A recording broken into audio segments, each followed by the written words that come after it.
TDP అధినేత చంద్రబాబును ఇష్టమొచ్చినట్లు దూషించిన దేవేందర్ గౌడ్ బహిరంగ క్షమాపణ చెప్పాకే పార్టీలోకి తిరిగి రావాలని తలసాని శ్రీనివాస్ యాదవ్ డిమాండ్ చేస్తున్నారు.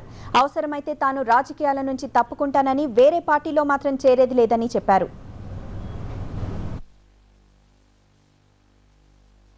ఇక్కడ వ్యక్తుల ప్రాధాన్యత కార్యకర్త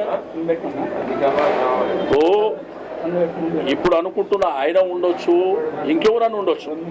ఇక్కడ వ్యక్తులతోని వచ్చిన అంశం కాదు ఇది సిద్ధాంతపరంగా ఉన్నటువంటి సమస్య.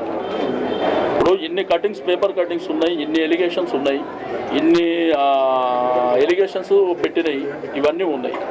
అది సమస్య తప్ప వ్యక్తి మధ్య సంబంధించింది కాదు. ఇది ఇప్పుడు ఆయన జిల్లాకు, నా జిల్లాకు సంబంధించింది కాదు. రాష్ట్రంలో నాయకులు, కార్యకర్తల మనోభావాలు. అంటే 119 రోజులు రాత్రనక పగలనక ఆయన వర్షంలో ఎండలో దడుచుకుంటూ మీకోసం ప్రోగ్రాంలో పోయి ఆయన ఉంటే ఆ టైంలో కదా జరిగింది ఇదంతా. పార్టీకి మనం ఇచ్చిన గౌరవం ఆ రోజు కదా.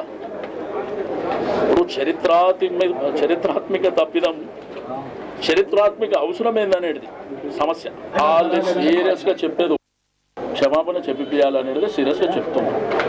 రెండో ఆప్షన్ గురించి కానీ, రెండో సందర్భం గురించి కానీ నేను కానీ వాళ్ళు కానీ అసలు మేము ఒకటే ఆప్షన్.